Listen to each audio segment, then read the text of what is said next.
Selamat datang ke channel Cik Genas.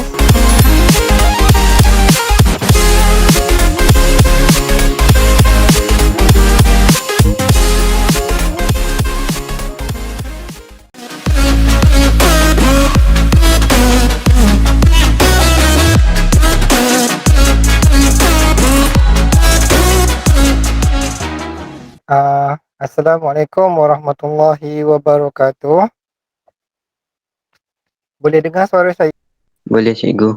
Boleh jelas Boleh cikgu. tak? Boleh dengar jelas ke ataupun macam mana? Saya nak test mic ni, takut bercakap Jelas cikgu. seorang-seorang. Jelas Jelas cikgu. Sebelum kita mulakan sesi pembelajaran kita pada hari ini, boleh saya minta bantuan kepada Raja Muslimin untuk memimpin bacaan doa pada pagi ini. Dipersilakan siapa-siapa yang sudi. Minta bantuan kepada sesiapa yang boleh untuk memimpin bacaan doa. Ya cikgu.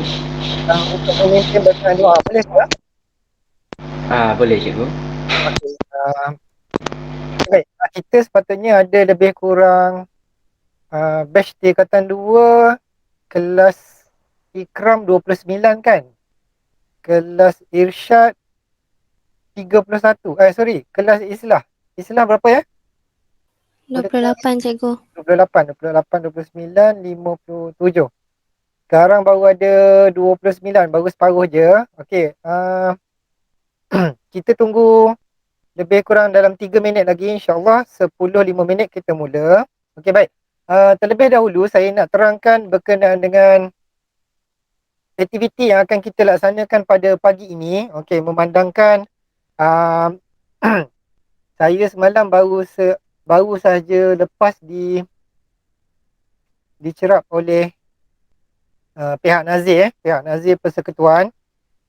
Nazir Persekutuan ni merupakan pegawai di peringkat Kementerian Pendidikan Kebangsaan, berpusat untuk apa yang menyeluruh lah, bukan di peringkat negeri, di peringkat kebangsaan.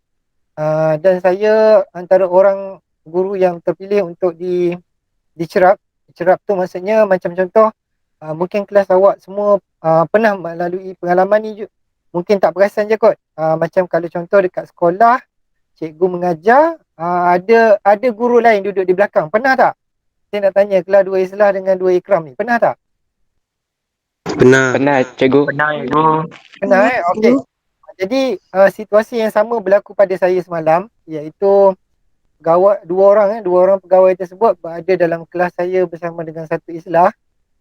Dan kami telah pun melaksanakan berbagai aktiviti yang mana saya dapat lihat ada beberapa kelebihan apabila kita melaksanakan aktiviti secara berkumpulan. Okey, jadi baik untuk hari ini dan hari-hari yang mendatang, saya rasa mungkin agak bersesuaian lah kita cuba praktikkan aktiviti secara berkumpulan ni, memandangkan hasil input dan juga output apa yang awak belajar tu, awak lebih faham berbanding dengan apabila saya sahaja yang bercakap. Ni nak test sebab 2 Islah katanya tahun lepas cikgunya ajar kaedah begitu kan. Maknanya setiap pelajar membuat pembentangan. Jadi rasanya 2 Islah tak ada masalah. 2 Ikram sebab 2 Ikram ni dia dah full speed dengan, dah disuap dengan semua input-input daripada saya sepanjang tahun. Jadi kita nak tengok sikit perkembangan dan juga perubahan aktiviti yang kita akan laksanakan pada hari ini, insyaAllah. Kita nak tengok hasil dia. Sekiranya berjaya, saya rasa mungkin kaedah saya sebelum-sebelum ni tidak berapa tepat lah. Maknanya saya terlalu banyak bercakap dan tidak memberi ruang kepada awak untuk mengeluarkan idea-idea dan juga pendapat serta pandangan.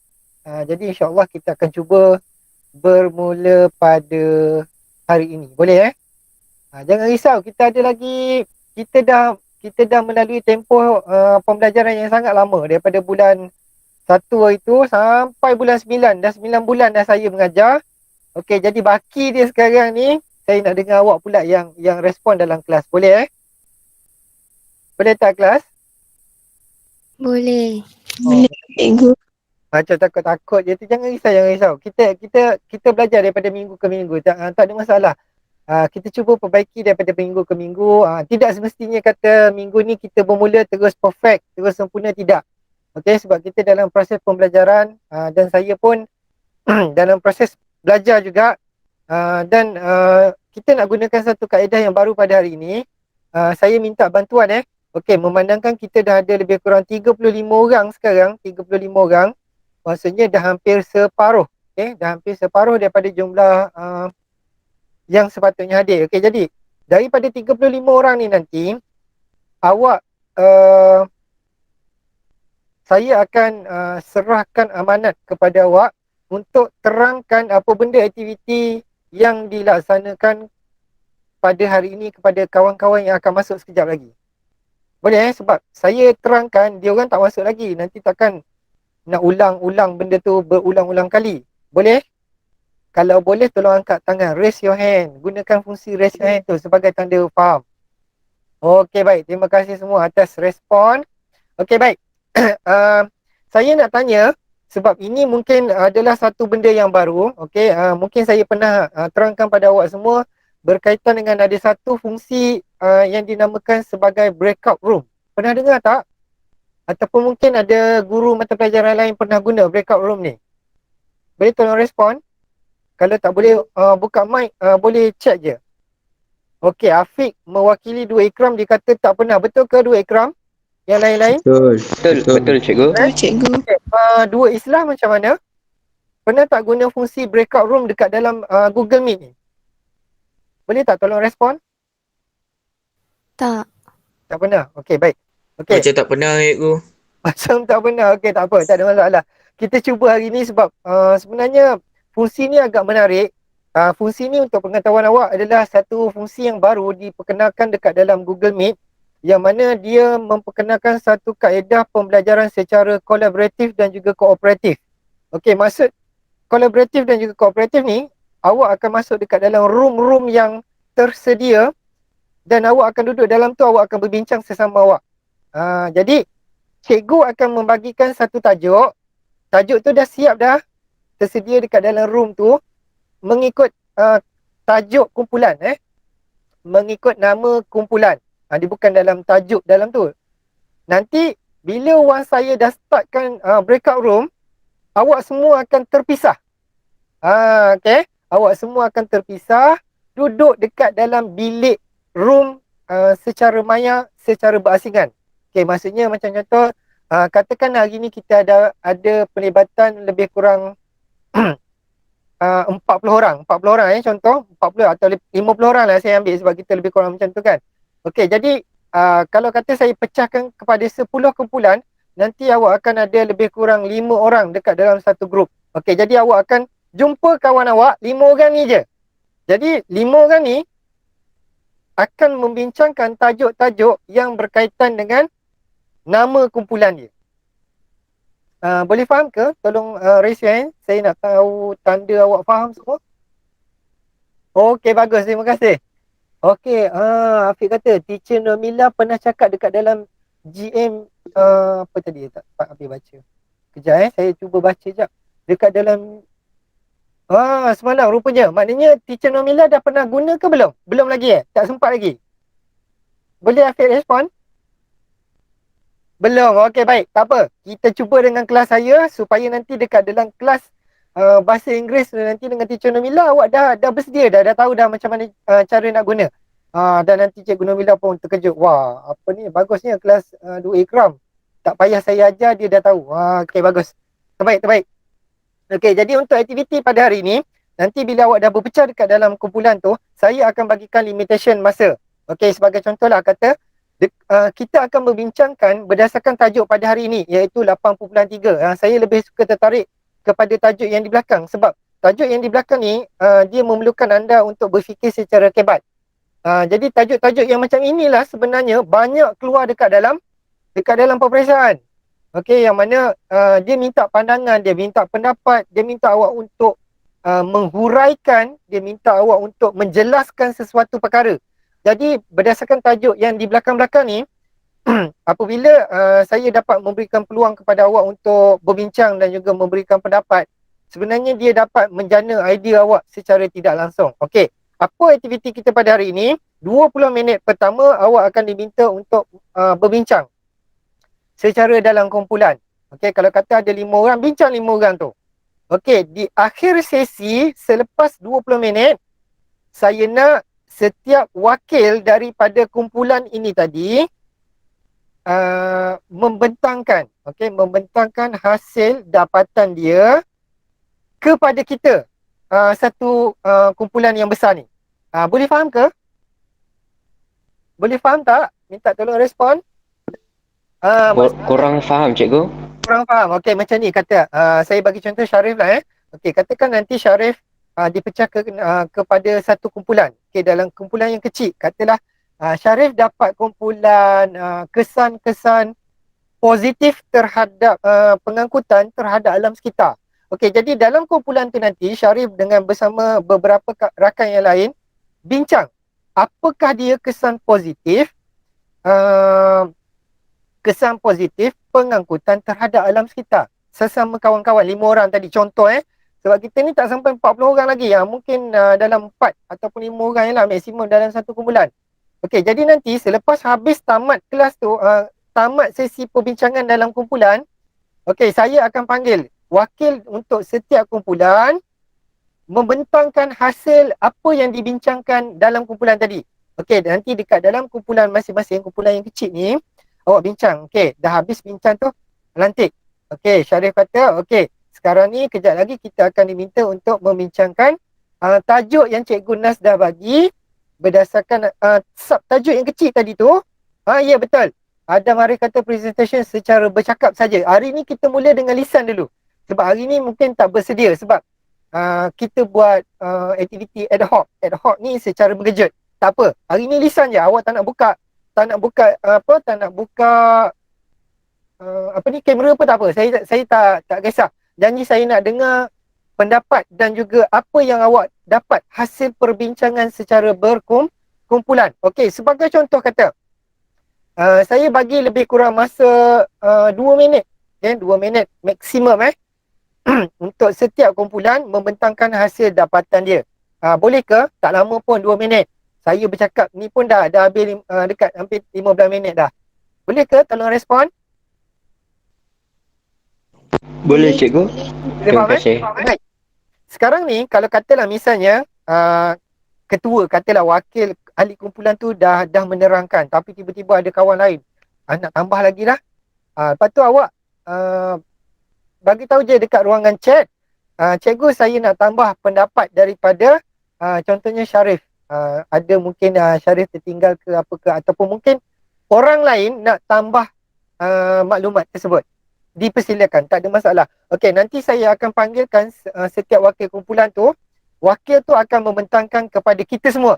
Jadi saya akan dengar, rakan-rakan awak akan dengar apa hasil perbincangan, apa hasil pembelajaran yang awak belajar pada hari ini secara kooperatif dan juga kolaboratif.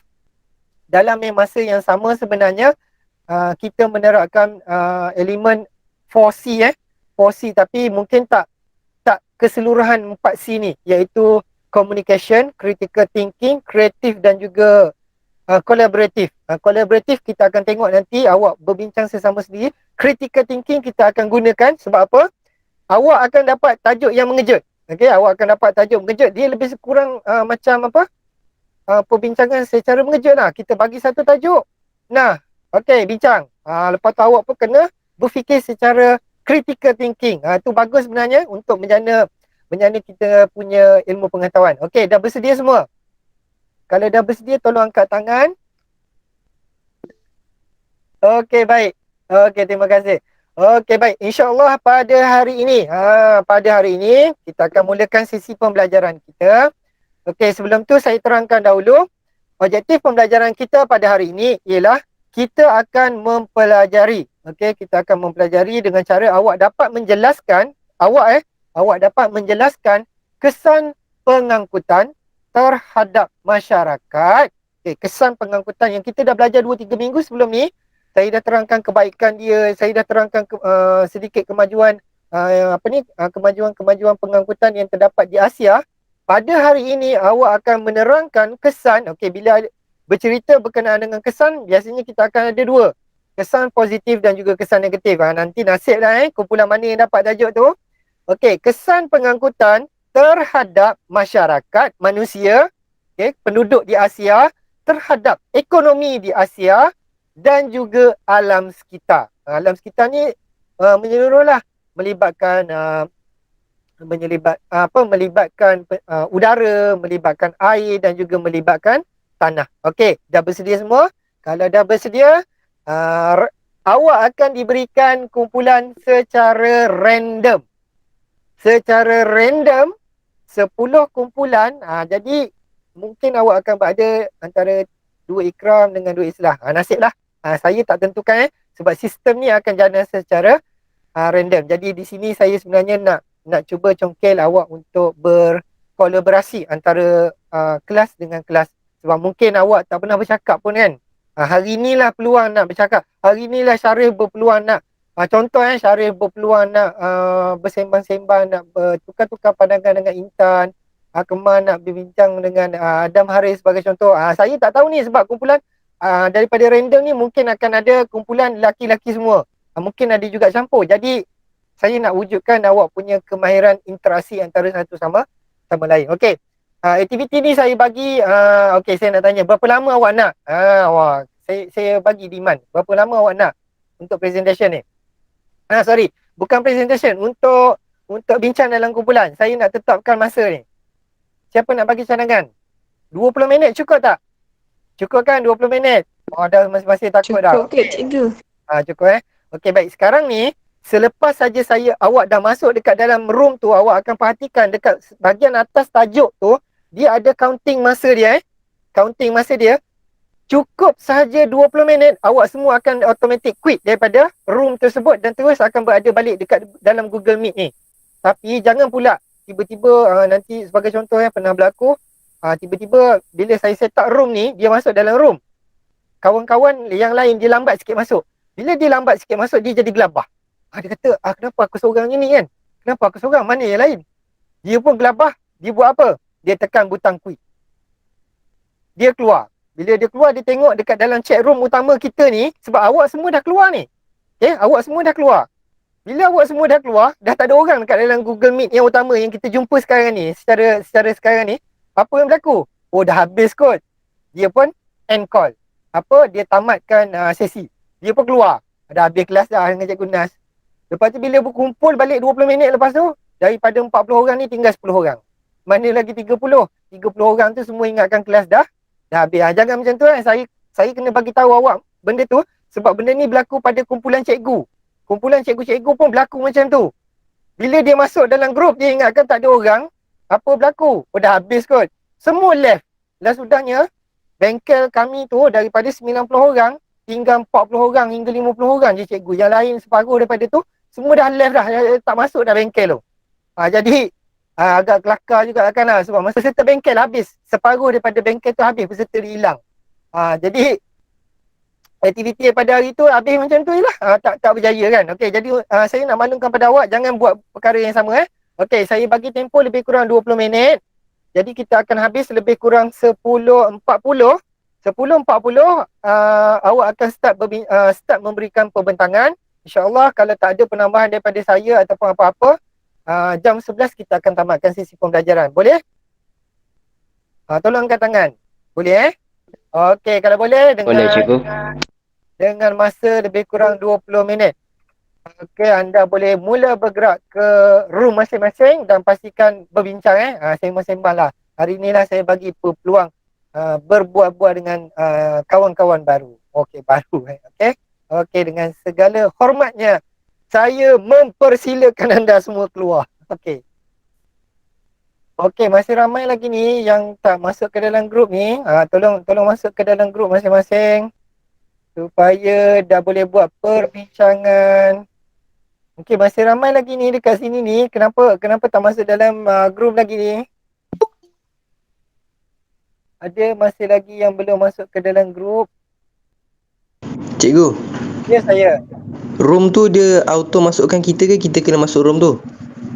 Sekarang ni kalau ikut rasanya dia akan bagi satu notification pada awak. Maksudnya dia dah automatic masuk. Saya nak tanya, adakah daripada awak semua ni yang masih lagi belum masuk ke dalam grup, ada masalah berkenaan dengan tak update lagi Google Meet? Okey, saya dapat pastikan.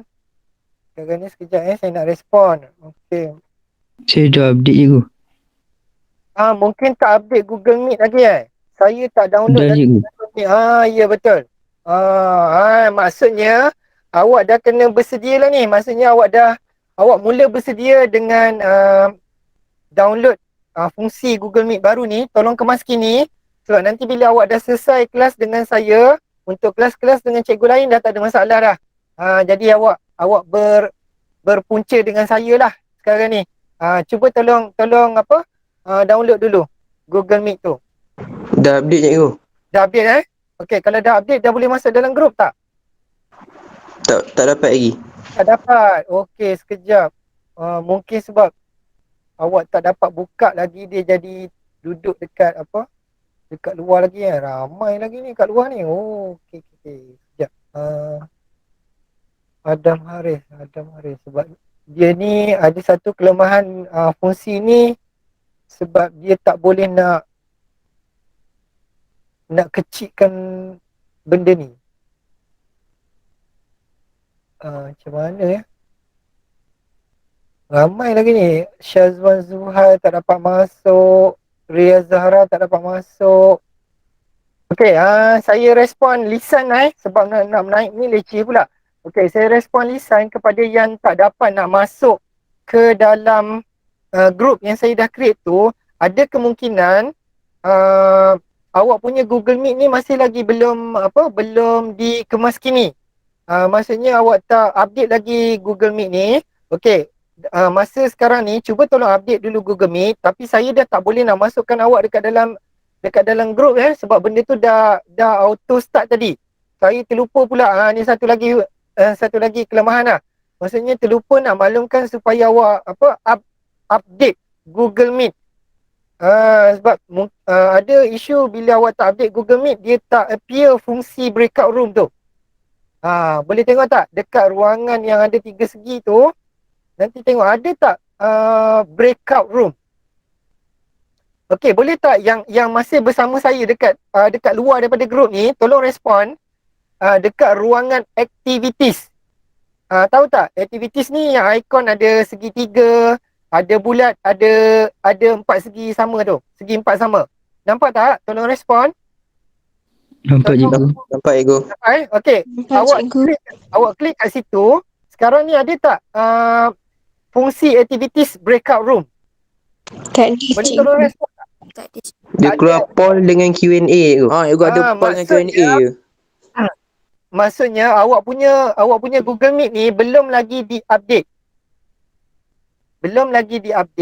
Okey, cara dia, cuba kemas kini Google Chrome awak. Okey, cuba update Google Chrome awak. Kemudian kalau kata terpaksa left dulu, kemudian cuba masuk balik. Lepas tu kemudian tengok balik dekat button activities ni, dah ada ke belum? Kalau dah ada, jangan risau, awak tak payah lagi masuk grup tu. Kita dengar saja pembentangan daripada ahli-ahli kumpulan yang sedang berbincang. Ada lagi lebih kurang 15 minit ni. Kita sama-sama yang ada dekat luar ni, kita sama-sama dengar hasil perbincangan mereka. Jangan risau. Tapi untuk next class nanti, maksudnya semua daripada awak dah tak ada lagi isu berkaitan dengan kemas kini Google Meet ni. Jelas Boleh faham ke? Faham cikgu. Boleh Faham Okey, cikgu. baik. Cuba kemas kini Google Chrome ni dulu. Sementara rakan-rakan yang lain bincang, insyaAllah mungkin minggu ni kita dah selesai dah isu upgrade ni. Next class kita dah boleh gunakan benda ni tanpa prejudice lagi dah. Boleh Okey, saya kena terangkan jugalah ni kepada kelas tingkatan 3 ni sebab kejap lagi nak buat juga. Nanti kan jadi macam ni juga. Okey, Riaz Zahra dengan siapa tadi yang baru masuk? Riaz, dah boleh cuba klik dekat ruangan activities tu. Dah ada tak breakout room? Masih tiada. Okey, macam mana ya? Nak tanya, Riaz pakai handphone ke pakai laptop ataupun komputer? Okey, nak tanya yang tinggal kat dalam ni, yang tak dapat nak masuk ni, sekarang ni awak semua duduk, awak semua menggunakan handphone ataupun menggunakan komputer ataupun laptop? Boleh tolong respon? Telefon. Telefon. Maknanya ramai yang tak dapat ni adalah yang menggunakan telefon Sebab saya tak buka pula menggunakan phone ni. Maknanya memang semua pakai phone ada isu jugalah dengan phone tak jadi pula. Okey, tak apa. Nanti kita cuba selesaikan benda ni selepas kelas. Saya akan cuba ikhtiarkan macam mana cara nak wujudkan fungsi breakout room melalui telefon bimbit. Sebab benda ni benda yang baru. Adam Haris kata dia tulis breakout room in session. Okey. Sekarang ni nak tanya, Adam Haris pakai telefon ke apa? Pakai phone. Okey. Tapi fungsi breakout room tu dah ada. Minta tolong respon sesiapa yang dah update, adakah di phone dia tu dah wujud breakout room? Dekat aktiviti tu tak ada lagi, cikgu. Dekat aktiviti tak ada. Lah, saya punya telefon pun tak ada. Maksudnya mungkin aktiviti ni boleh buat dengan yang pakai laptop sahaja ke? Rugilah macam ni. Okey, tak apa. Nanti tak apa. Okey, ada Mikael kata dekat Play Store pun tak ada kata suruh update Okey. Okey, tak apa. Nanti macam ni kita bagi je laluan dekat kawan-kawan kita yang lain ni untuk terlibat dalam sesi perbincangan dia dulu. Saya akan cuba ikhtiarkan bertanyakan dengan cikgu-cikgu daripada sekolah lain macam mana kalau nak libatkan pelajar untuk gunakan fungsi breakout room melalui telefon bimbit. Boleh nanti minta tolong yang lain tolong ingatkan saya, takut terlupa. Jadi isu dia sebab hari ni baru nak test dengan yang lain-lain. Maknanya yang online pakai telefon ada masalah. Okey, tak apa, jangan risau. Sambil-sambil tu kita tunggu nanti kita dengar. Cikgu lepas dan tekan, apa tu maksudnya? Yang dekat breakout room ni. Yang dekat breakout room ni masalahnya okey, sekejap saya test Saya test. Awak dah boleh masuk ke belum? Minta tolong respon yang saya dah masukkan ni. Dapat tak? Sebab nasib baik ada yang tegur tadi tu. Ada yang tegur. Terima kasih. Siapa tadi Dia satu fail benda ni. Alamak. Okey, dia ada dekat dalam breakout room tapi seorang-seorang Okey, kejap. Allah Rabbi. Benda ni pula ada satu kelemahan dia. Paparan dia tak boleh nak dikecilkan. Jadi saya terpaksa drag and drop jauh sampai ke dasar. Dia tak boleh nak scroll Fail pula dah benda Allah ni Ya, kalau saya shuffle sekarang, saya takut nanti kan berubah isi dalam dia tu. Saya nak cuba tekan shuffle ni, boleh ke? Saya takut bila saya tekan shuffle, takut semua ahli kumpulan tu berubah. Kita orang yang kat sini boleh dengar ke yang dekat record session? Memang tak boleh dengar. Kita tak tahu apa yang berlaku. Saya minta maaf tolong bagi tahu. Okey, sekarang ni awak semua ada dalam ni kan? Nanti tolong bagi tahu dekat rakan-rakan yang lain yang ada dekat dalam grup tu, kalau sekiranya berlaku pertukaran ahli tu, jangan risau sebab saya nak test hari ni sebab ni kelas saya pertama. Saya nak test shuffle apabila kelas dah bermula. Okey, tolong maklumkan pada yang lain-lain saya nak buat percubaan. Minta maaf kalau dah berlaku perubahan. Sebab benda ni saya tak pernah cuba lagi ni. Kita test dengan kelas tingkatan 2 dulu Okey, saya cuba. Okey, baik. Alhamdulillah. Dah masuk semua rasanya. Okey, baru nampak pergerakan. Boleh masuk. Okey. Baiti, Damia dengan Nur Aslah. Kita keluar daripada grup ke macam mana ni? Cikgu, saya mula-mula untuk kesan pengangkutan ekonomi. Lepas tu dia masukkan ke tempat-tempat lain. Okey, tak apa, jangan risau. Ya. Tak apa sebab tadi saya test tekan butang shuffle. Saya tak tahu apa yang jadi. Dia tukar-tukar semua semua ahli kumpulan. Minta maaf. Tak apalah, maknanya tadi awak dah dapat 15 minit kan lebih kurang. Tak apa. Kita terus bincang. Ni kita tengah tunggu semua orang kembali ke grup utama. Nanti saya jelaskan Okey, baik. Okey, saya Adam Mikael respon. Dia kata saya tak tahu apa yang cikgu buat tapi menjadi. Dia menjadi tu selepas saya klik tekan butang shuffle. Masalahnya dia memberi kesan kepada rakan-rakan kita yang memang dah berada dekat dalam grup. Dia jadi reshuffle, dia tukar-tukar ahli kumpulan. Tak apalah, memandangkan kita dah buat tadi, nasib baik buat tu lebih kurang 5 minit terakhir. Maksudnya benda tu dah berlangsung lama. Betul Tolong respon. Awak sebenarnya dah dapat berbincang lama, betul tak? Betul. Betul jadi tak ada masalah. Bila dah reshuffle tu, saya sebenarnya untuk makluman semua dah berada di sini. Sebenarnya saya cuba untuk test tadi. Apabila saya reshuffle, apa yang berlaku? Okey, baik. Sekarang ni apa yang saya dapat simpulkan, bila saya tekan butang reshuffle, pelajar-pelajar yang tadi yang tak dapat masuk dekat dalam kumpulan, diorang akan dapat notification baru. Jadi diorang boleh masuk ke dalam grup, tapi masalahnya grup tu akan di shuffle balik secara random.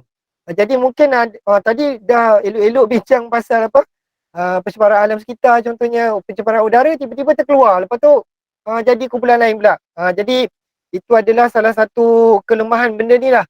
Maksudnya apabila rakan-rakan lain yang duduk kat luar tu masuk, dia akan terus reshuffle balik satu kumpulan. Jadi untuk yang akan datang, apa yang saya dapat lihat ialah kita akan cuba pastikan semua 40 orang ni dah tak ada isu yang update Google Chrome ataupun Google Meet tadi. Maksudnya minimum 40 orang ni dah memang tak ada masalah. Saya akan tekan room tu dan jadi semua orang akan automatik dah boleh masuk ke dalam room dia secara auto lah. Maknanya tak ada lagi perlu saya reshuffle macam tadi. Okey, jelas tolong respon. Jelas cikgu. Okey, baik. Kita pun dah melewati 3 minit. Seterusnya, saya nak jemput kumpulan yang akan membentangkan tajuk pada hari ini, iaitu 8.3 kesan pengangkutan terhadap masyarakat, ekonomi dan juga alam sekitar di Asia. Saya mempersilakan kumpulan yang membentangkan tajuk masyarakat. Dengan segala hormatnya saya mempersilakan. Silakan siapa yang dah pilih jadi ketua tu boleh terus open mic untuk terangkan apa yang dia dapat daripada kesan pengangkutan terhadap masyarakat tersebut. Dipersilakan. Assalamualaikum warahmatullahi wabarakatuh. Waalaikumsalam warahmatullahi. Antara kesan pengangkutan terhadap masyarakat yang saya dapat ialah memendekkan masa perjalanan. Antaranya macam pengangkutan udara, masa yang digunakan agak singkat. Selain itu, kesan yang dapat ialah meningkatkan taraf hidup penduduk. Sebagai contoh, masyarakat dapat menaiki pengangkutan yang lebih mewah. Seterusnya, meningkatkan integrasi. Masyarakat dapat mengeratkan hubungan antara kaum-kaum yang lain.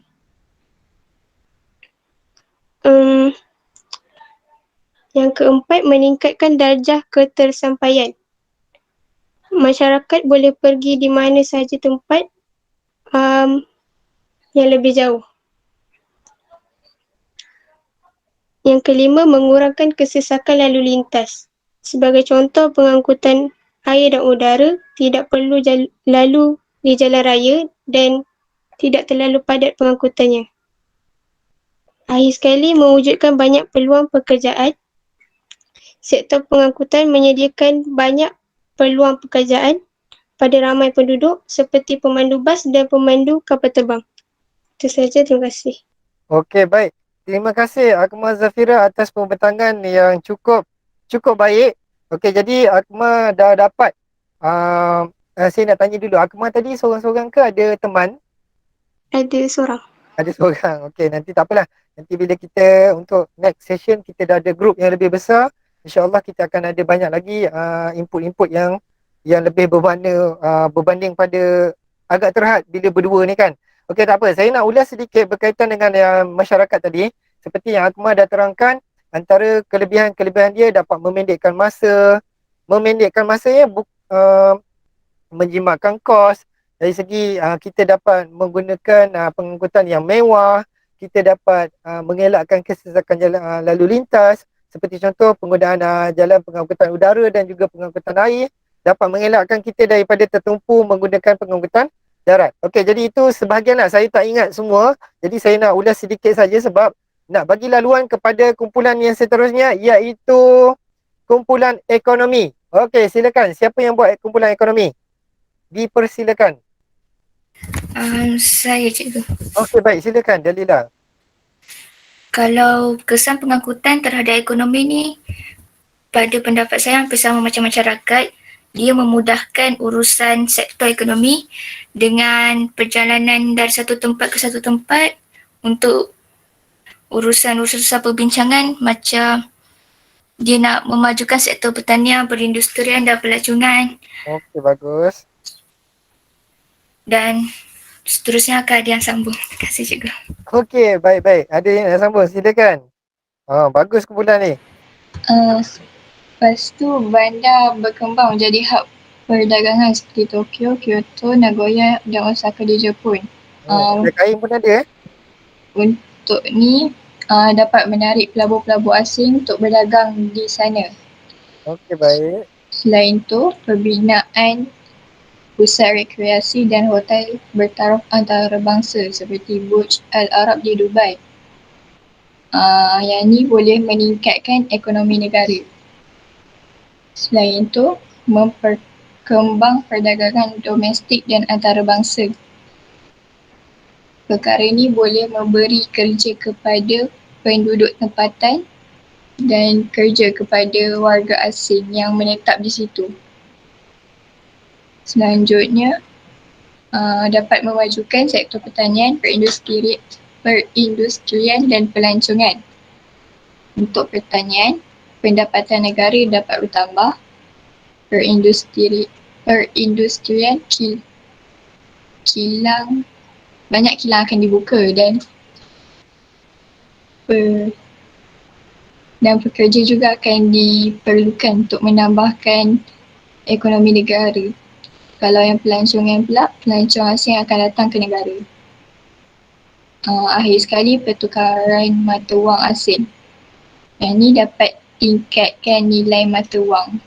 So, jadi pendapatan dalam negara akan bertambah. Habis. Itu je. Okey, terima kasih Nur Aslah. Bagus atas pembentangan tu. Jadi saya rasa saya tak akan interrupt awak punya sesi pembentangan.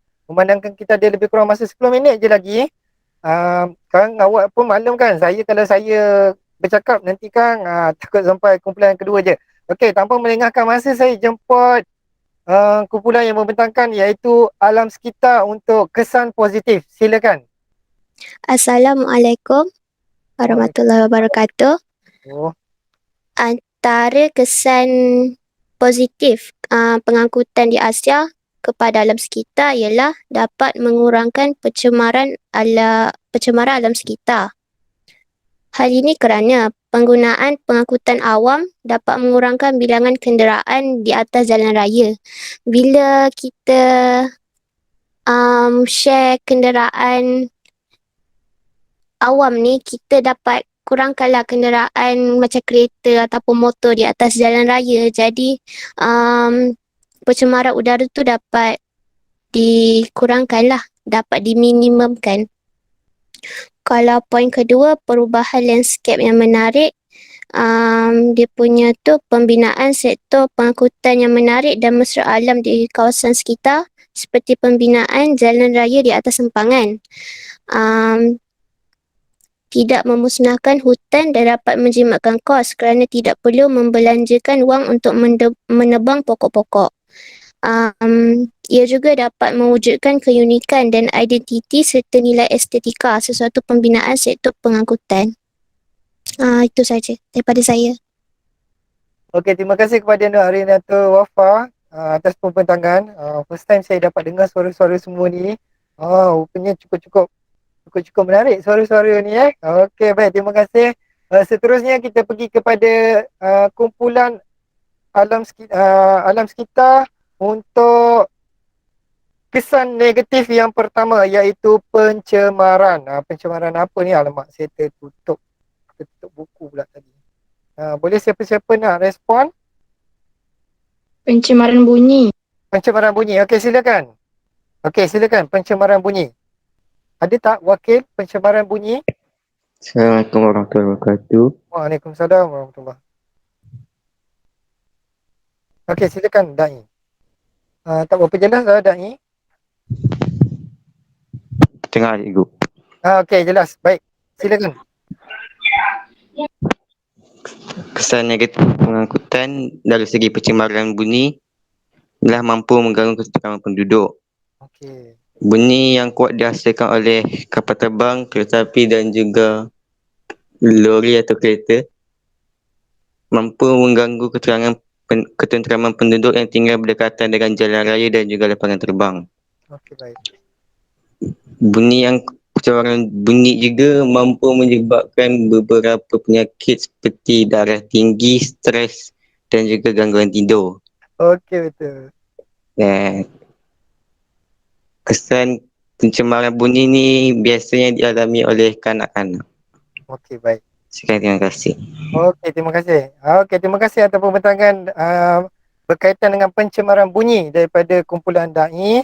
Okey, terima kasih Tania. Kemudian kita pergi kepada kesan pencemaran alam sekitar terhadap pencemaran udara. Silakan. Siapa yang buat pencemaran udara? Assalamualaikum warahmatullahi wabarakatuh. Waalaikumsalam warahmatullahi. Pencemaran udara berlaku sebab pelepasan asap kenderaan bermotor. Okey. Apabila pencemaran udara berlaku, akan berlakunya penipisan lapisan ozon, kesan rumah hijau dan pemanasan global dan hujan asid. Okey. Cara mengatasi pencemaran udara ni dengan penggunaan petrol tanpa plumbum, berkongsi kenderaan dan menggunakan kenderaan awam. Sekian, terima kasih. Okey, baik. Terima kasih Intan atas pembentangan.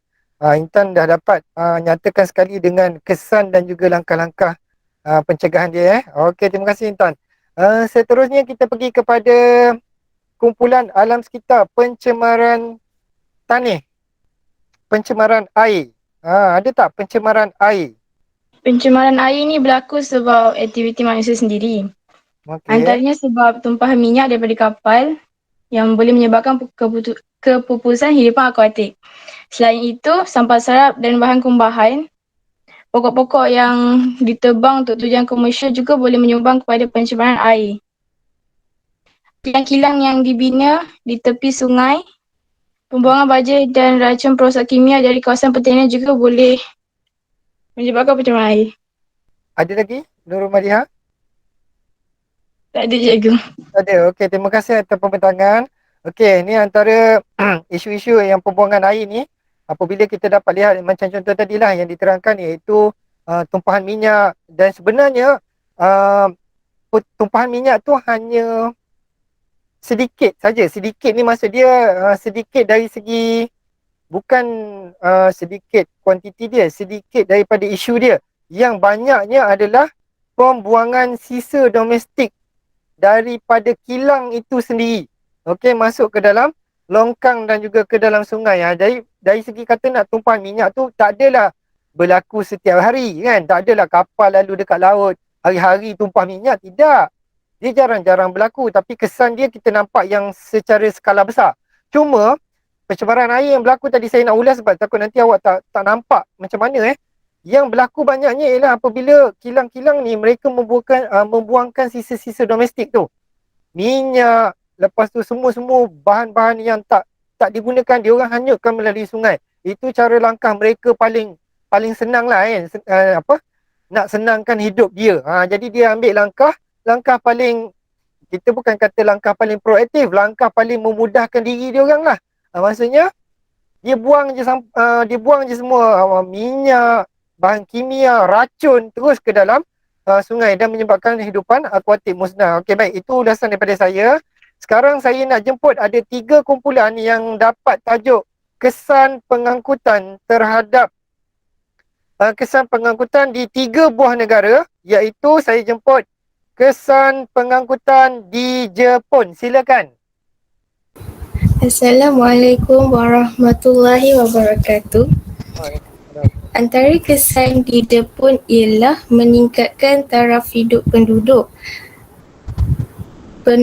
Penduduk dapat menggunakan pengangkutan yang canggih. Yang kedua, mengurangkan kesesakan lalu lintas. Dengan menaiki pengangkutan awam, kadar kenderaan dapat dikurangkan, justru mengurangkan kesesakan lalu lintas. Yang ketiga, memajukan sektor pelancongan. Pelancong berasa teruja untuk melancong di Jepun kerana terdapat banyak pengangkutan yang canggih dan efisien. Yang keempat, memendekkan masa perjalanan. Kereta api Shinkansen merupakan kereta api berkelajuan tinggi dengan kelajuan 320 km per jam. Akhir sekali, bandar berkembang. Bandar yang mempunyai pengangkutan awam yang efisien akan tertumpuk oleh masyarakat ataupun pelancong. Okey, itu saja Okey, terima kasih. Tahniah Amni atas pembentangan. Okey, di sini Amni dah dapat jelaskan antara kelebihan-kelebihan penggunaan sistem pengangkutan di Jepun. Terutamanya kita melihat impak positif dia memperkembangkan industri, sebenarnya banyak industri pelancongan yang paling banyak, dan sebenarnya mereka ni lebih menggunakan sistem pengangkutan tadi untuk tujuan bekerja.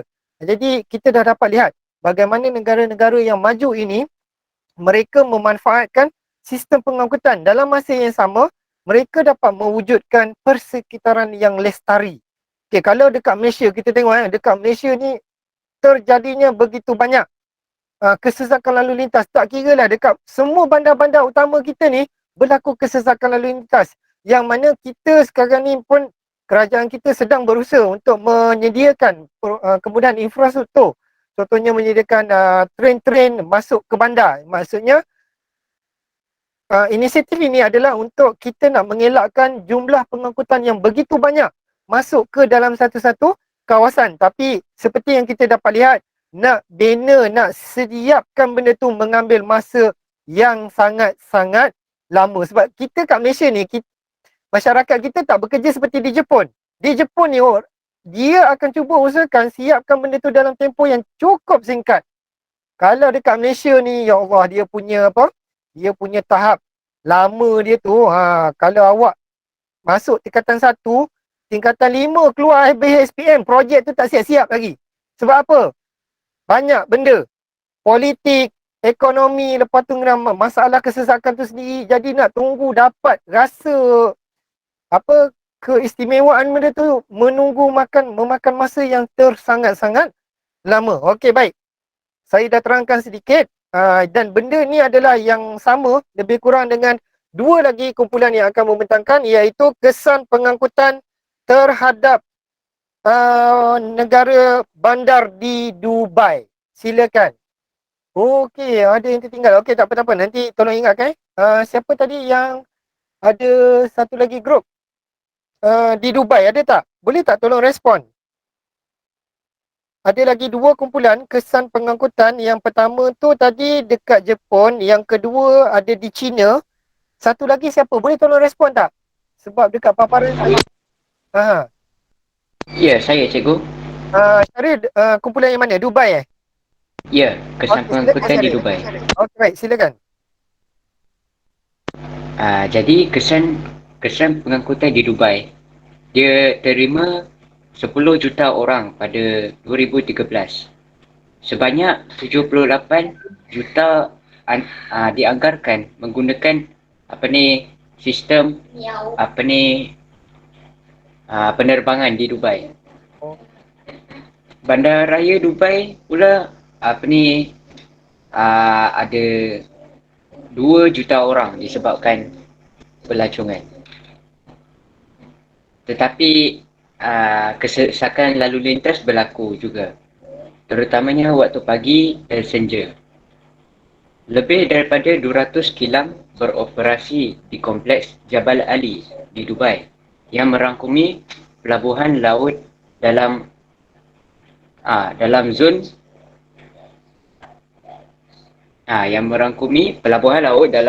perdagangan bebas untuk pembuatan dan pengedaran di mana semua barang untuk reeksport atau trans penghantaran menikmati 100% pembebasan tugas. Ya, itu saja daripada saya. Okey, terima kasih Syamsul Qaradawi atas pembintangan. Okey, itu antara sebahagian daripada perkembangan lebih merujuk kepada perkembangan sistem pengangkutan udara dia. Okey, jadi di sini saya nak kongsikan sedikit. Aku nanti kalau kata kelang Encik Gunan ni asyik melerik-lerik je. Saya nak kongsikan sedikit info. Ada tak yang pernah pergi sampai ke Dubai? Boleh tolong respon tak? Ada tak yang pernah sampai? Minggu lepas kita dah pernah tengok satu klip video di Dubai kan. Jadi dekat dalam video tu kita dah dapat tengok begitu menariknya scenery di Dubai ni. Okey, yang mana Dubai ni merupakan salah satu destinasi pelancongan utama dunia yang mana ekspatriat apa semua golongan-golongan elit datang ke Dubai untuk macam-macam, untuk melancong, untuk melaksanakan aktiviti ekonomi mereka, untuk melaksanakan macam-macam yang sebenarnya diorang mengambil tempat ni untuk saja menjadi point untuk pergi melancong sebenarnya. Agak macam contoh lah, macam katalah contoh okey, sekolah Syam nak buat lawatan. Okey, jadi kita pun bincang, okey, mana kita nak pergi melawat? Kita pun buat. Okey, kita tengok Dubai ni banyak kawasan banyak dia punya sistem pendidikan dia maju. Contoh maju. Sebenarnya bukan itu niat dia. Niat dia ialah apa? Niat dia orang nak pergi melancong. Jadi dia orang pun buat kertas kerja. Okey, baik. Kita akan pergi melawat ke negara ke Dubai ni untuk melihat sistem pendidikan di Dubai ni. Sebenarnya matlamat dia tu benda lain. Dia orang nak pergi melancong. Itu yang berlaku sebenarnya. Tapi itu yang kita dapat lihat bagaimana Dubai ni membangun dengan begitu pesatnya. Saya nak kongsikan sedikit di Dubai ni bagaimana mereka nak menjaga disiplin masyarakat mereka. Mungkin saya pernah cerita dekat sebahagian daripada awak lah. Okey, yang mana sebagai contoh, mereka mendisiplinkan masyarakat mereka dari segi macam contoh pengangkutan darat tadi yang Syarif kata walaupun kesesakan berlaku pada waktu pagi dan juga senja, tapi masa yang sama sebenarnya awak tahu tak, sekiranya pemandu-pemandu kenderaan sampai dekat simpang 3 ke simpang 4 yang ada lampu isyarat, mereka bila daripada jauh lagi dia dah nampak lampu isyarat bertukar oren, dia dah akan stop awal-awal daripada jauh lagi. Okey, di sana mereka anggap bila dah lampu oren tu, lampu kuning tu, itu dah macam lampu merah. Okey, apa yang berlaku? Tak sama dengan di Malaysia. Dekat Malaysia, lampu kuning dalam kepala dia apa? Siapa nak respon? Bila berlaku lampu kuning, apa dia buat? Pecut. Sempat lagi. Dia kata tak apa, redah je. Redah je. Merah pun sempat lagi lalu kan, contoh. Letih juga nak tunggu kan. Tapi jangan amalkan benda tu. Okey, tapi nak ceritanya di Dubai ni, masyarakat mereka dididik dengan begitu sebab apa? Awak tahu, sekiranya pemandu-pemandu kenderaan ini melanggar lebih daripada lampu kuning tadi nak bertukar ke merah, diorang akan dikenakan saman. Kalau dekat Malaysia, saman melanggar lampu merah, siapa tahu? Siapa boleh respon? Ada tak mak ayah polis Tahu tak? Ataupun memang walaupun tidak polis lah, bukan dalam keselamatan. Tahu tak berapa jumlah saman untuk melanggar lampu merah? Supaya nanti awak duduk kat belakang, ayah langgar lampu merah, ayah banyak duit nampak, kan kena bayar jumlah ni kan. Siapa tahu? Siapa nak respon? Kalau tahu angkat tangan.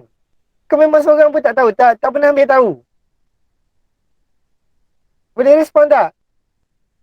Tak ada seorang pun tahu. Tak tahu. Okey, jumlah dia adalah lebih kurang RM300 di Malaysia. Alah, RM300 kan banyak. Hari ni kena, petang boleh bayar. Itu orang Malaysia. Di Dubai, kau jangan buat macam tu. Siapa tahu? Kenapa? Di Dubai, melanggar lampu merah, anda dikenakan saman RM13,000. RM13,000. Awak bayangkan kalau sekali awak langgar lampu merah, duit gaji setahun awak kerja pun belum tentu dapat bayar jumlah tu. Jadi dengan penguatkuasaan undang-undang, mereka mengenakan denda yang begitu tinggi, dia dapat mewujudkan masyarakat yang berdisiplin. Tak sama macam orang Malaysia kan. Orang Malaysia bayar 300, alah boleh bayar 300 je pun. Sebab itu dekat Dubai dia tak ada nak tengok. Kau tengok je lampu kuning, tak ada risau dah. Dia dah terus nak berhenti. Langgar je lampu merah, RM13,000 dalam tangan. Tapi apa berlaku Malaysia? RM300, tak apa langgar. Bawa melebihi had laju, langgar. Tak pakai seat belt, langgar. Ni semualah. Okey, saya tak nak uras panjang. Kemudian kita pergi kepada kesan pengangkutan di negara China. Silakan. Sebelum kita pergi kepada yang terakhir, iaitu pencemaran apa tadi? Saya lupa Afiq tadi. Okey, silakan untuk pengangkutan di China. Siapa? Oh, ada respon rupanya dekat ruangan chat. Okey, masih sama kesan negatif alam sekitar. Siapa, kumpulan mana tadi? Ada terlepas pandang tadi. Minta tolong respon.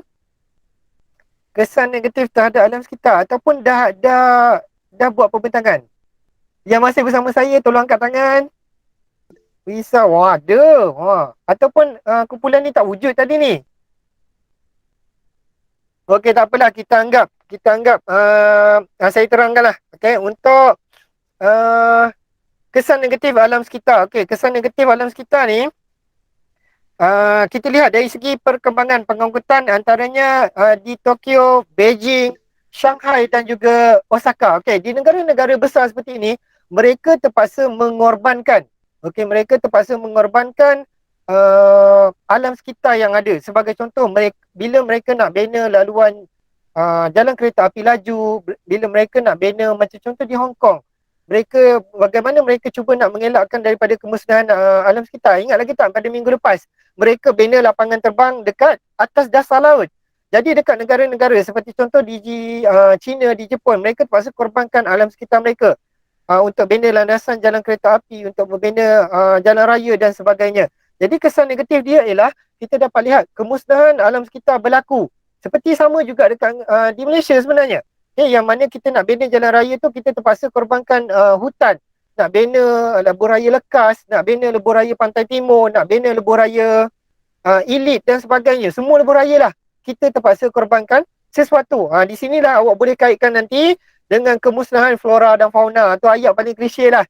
Kalau kita jawab soalan exam, ayat ni memang paling takkan lepas daripada semua orang. Kemusnahan alam sekitar, kemusnahan flora dan fauna, kemusnahan tempat tinggal, hidupan liar, benda sama je sebenarnya kan. Tapi sebab dia pandai ubah penggunaan ayat tu, dia jadi nampak berbeza-beza lah. Tapi tolong jangan selalu amalkan benda tu sebab dia adalah benda yang sama. Okey, sebagai contoh kemusnahan hidupan liar, awak pun cerita kemusnahan flora ataupun kemusnahan fauna dan juga kemusnahan hidupan liar, benda yang sama. Jangan gunakan dua tu benda tu akan jadi satu isi saja nanti. Boleh faham tak?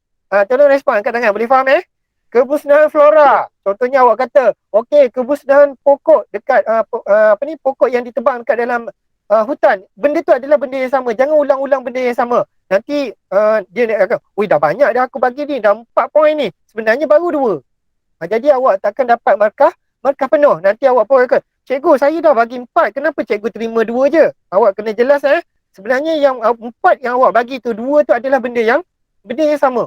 Cuma dari segi istilah dia je yang lain. Satu kemusnahan kemusnahan fauna, satu lagi awak kata kemusnahan hidupan liar. Benda yang sama je tu. Tambah sebagai contoh, apa benda kalau hidupan liar? Gajah, badak, tapir, harimau. Tu contoh dapat satu markah. Kemusnahan flora. Sebagai contoh, pokok apa? Pokok cengar, pokok jati, pokok jati jangan, jati tak ada di Malaysia.